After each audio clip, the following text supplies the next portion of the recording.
सदर पाकिस्तान ने गवर्नर पंजाब को हटाए जाने की एडवाइस मुस्तरद कर दी है, मगर कल रात गए विफाकी हुकूमत के एलामिये पर गवर्नर उमर सरफराज चीमा को ओहदे से बरतरफ कर दिया गया है। सब्सक्राइब करें और बेल दबाएं ताकि कोई खबर रह न जाए। अब पीटीआई के जो मुनहरिफ अरकान कौमी असम्बली है उनके खिलाफ रेफरेंस पर इलेक्शन कमीशन में होने वाली जो समाअत है उससे मुतमईन है, क्योंकि चीफ इलेक्शन कमिश्नर ने तो कहा है कि जी पहले दरख्वास्त के काबिल समाअत होने पर फैसला होगा। अच्छा, मैं अर्ज करता चलूं वहाँ इशू क्या है जरा। जहां तक एमएनएज हैं और एमपीएस में थोड़ा सा फर्क है। वहां वोट नहीं डाला उन्होंने, वहां उन्होंने क्या किया, दूसरी सियासी जमात आइन के आर्टिकल 63 के तहत वो ज्वाइन कर ली। यानी कैसे, सिंध हाउस में गए, तकरीरें करते रहे कि जनाब हमारा पीटीआई से क्या ताल्लुक है, वो सारी बातें। अब केस उनका ये है कि उन्होंने दूसरी सियासी जमात ज्वाइन कर ली है। अब उसमें क्या है, उसमें एविडेंस है। एविडेंस क्या है, अखबारी तराशे हैं। एविडेंस क्या है, इंटरव्यू है। वो सारे वैसे पब्लिक डॉक्यूमेंट है। वो रिकॉर्ड पे लगाने का कहा है कि ये रिकॉर्ड पे लगे। दूसरी तरफ से एतराजात है, नहीं इसको मत लगा। वो भाई पब्लिक डॉक्यूमेंट है। बेनजीर भुट्टो साहब का केस है, इफ्तिखार चौधरी का केस है, रिकॉर्ड के ऊपर ये सारे केसेस अवेलेबल हैं और उनको सामने रखकर देखे। उसमें मैं नहीं समझता कि इलेक्शन कमीशन को कोई एतराज होना चाहिए। इलेक्शन कमीशन ने आन के आर्टिकल 10 को सामने रखना है। क्या हम इस तरह की मुनाफा होने की, बेचने, खरीद और फरोख्त की इजाजत दे सकते हैं? नहीं दे सकते। ये अमानत है, पार्टी अमानत है। और मैंने आज बाकायदा सुप्रीम कोर्ट के सामने जब आइन के आर्टिकल 63 के हवाले से जब बहस की तो मैंने यही बात रखा। अब मैंने कुरानी आयात, सूरह आल इमरान, अल बकरा, अल अराफ का मैंने वो बाकायदा पढ़ के बताया कि तर्जुमा और अमानत में खयानत की कितनी सख्त सजा दी है। आइन का आर्टिकल 227। फिर इनका ओथ, पब्लिक इनका ओथ क्या कहता है, आप अपने हलफ को तोड़ रहे हैं और आप यानी ये क्या इजाजत दी जा सकती है? एक चलती फिरती गवर्नमेंट को आप पैसे लेकर कुछ 10, 20, 30, 40 अरब रुपया लगा के गवर्नमेंट को टॉपल कर दें। मैंने ये भी बताया अदालत को कि तहरीकी अदम एतमाद लानी है तो आर्टिकल 63 सेफ्टी वॉल्व है। ये नहीं, आप इन बातों में अदम एतमाद के हवाले से आप तहरीकी आप अप्लाई नहीं सकते हैं। डिफेक्शन तो इसीलिए अप्लाई रखा है कि आप वोट ना दें। अगर आप वोट देंगे, पहली तो बात है अदालत को बताया कि ये वोट कास्ट नहीं होगा। ये बुनियादी तौर पर ये फ्रूट है पॉइजनस ट्री का, जहरीले दरख्त का है कि आप एक काम गलत करें और कहीं वोट भी कास्ट हो जाए, ऐसा नहीं है। फिर ताकि तौर पर मैंने और मिसाक जमहूरियत का बताया। फिजा ये जो बातें करें ना सियासी जमात, रजा रब्बानी वगैरह, यानी ये जमहूरियत के चैंपियन कहते, इन्होंने खुद वहां डाला कि डिफेक्शन ही होने देनी अपना क्लॉज 21 और क्लॉज 23 के तहत कि ना फ्लोर क्रॉसिंग होने देनी है, ना करप्शन होने देनी है। अब आप नजर आ रहा है कि करप्शन भी हो रही है, फ्लोर क्रॉसिंग भी हो रही है। जाने दे दीजिए इस बात को।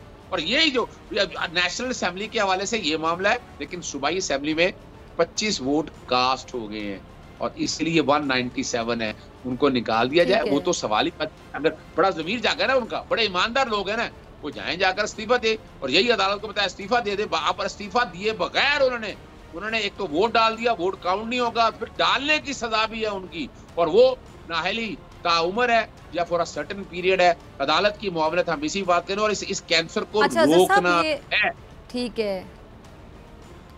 ठीक है, रोकना है। अच्छा साहब, सुप्रीम कोर्ट में 63A की तशरीह से मुतालिक जो सदारती रेफरेंस है उसकी बात करूं तो सुप्रीम कोर्ट के जजेस के रिमार्क्स खुश आइंद हैं, जिसमें उनका ये कहना था कि चंद लोगों की खरीदो फरोख्त से 22 करोड़ अवाम का मुस्तकबिल जो है वह दाव पर होता है। अरकान की खरीदो फरोख्त के जरिए हुकूमत गिराने का सिलसिला बंद होना चाहिए। क्या आपको सुप्रीम कोर्ट से इन लोगों की ताहियात नाअहली की उम्मीद है? फिजा, मैंने जो कि आज पाकिस्तान मुस्लिम लीग काफ की तरफ से मैंने बहस की है और अदालत के सामने मैंने ये भी वजूहात रखी हैं कि आप मिसाल के तौर पर अगर आप तहरीकी अदम एतमाद लाना चाहती हैं, मेजॉरिटी में से आप ले आए, यानी मेजॉरिटी है जो फैसलों पे एतराज करती है तो आप ले आए।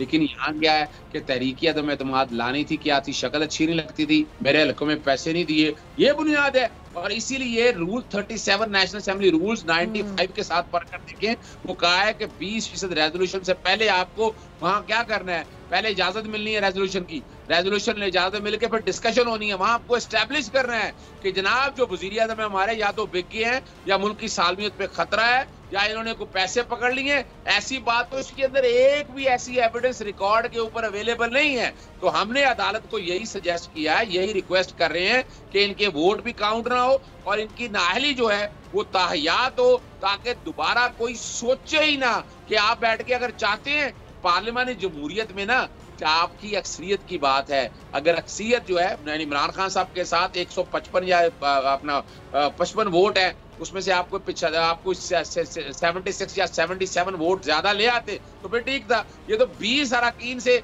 आप पूरी चलती फिरती गवर्नमेंट को गिरा देंगे। मैंने ये भी बताया अदालत को क्या पहले यहाँ 58-2 भी था कि अगर सदर को इख्तियार था असेंबली डिसॉल्व करने का, लेकिन अदालतों ने कैप लगाया कि ये इख्तियार तो है लेकिन आपको रीजन बतानी पड़ेगी क्यों डिसॉल्व कर रहे हैं। तो यहाँ भी आईन ने पाकिस्तान के आर्टिकल 67 को रूल्स के साथ पढ़े तो उन्होंने ये तरीकाकार फराहम किया है और बड़ी वजाहत के साथ ये बात रखी है कि ये रुकना है काम, अगर ये नहीं रुकेगा। और यही रिमार्क्स है इसीलिए कि 22 करोड़ अवाम जो है ना, क्या इन लोगों के मरहूने मिन्नत है, इन इलेक्टेबल के मरहूने मिन्नत है। यहाँ बात है अमानत में खयानत करने की, हलफ की खिलाफ वर्जी की। और जब आपने बाकायदा आपने जब पार्टी के टिकट पर वोट लड़ा है तो आप अगर वाकई आपका ज़मीर जाग गया है तो इस्तीफा दे दें, जाकर दोबारा इलेक्शन लड़ ले। आप पैसे लेकर आप अपनी वफादारी तब्दील कर रहे हैं और दुनिया के अंदर इसको डिसअप्रूव किया है। और हमारे दीन ने तो इस बात की इजाजत ही नहीं दी, वादा खिलाफी की बात भी है और अमानत में खयानत की बात भी की है। तो इसलिए मैं तो समझता हूँ कि हमारी सुप्रीम कोर्ट इस इंटरप्रिटेशन को सामने रख तो वोट के कॉन्टेक्स्ट में वोट शायद ना डाला जा सके। और दूसरा जो है जहाँ तक है कि इसकी नाअहली जो है कम से कम चले 5 साल, वरना ये आईन ने प्रोवाइड किया लिमिट। लेकिन मेरी जाती राय के मुताबिक 62(1)(d) और E को जब F के साथ मिलाकर पढ़े तो ये ताहयात नाअहली बनती है।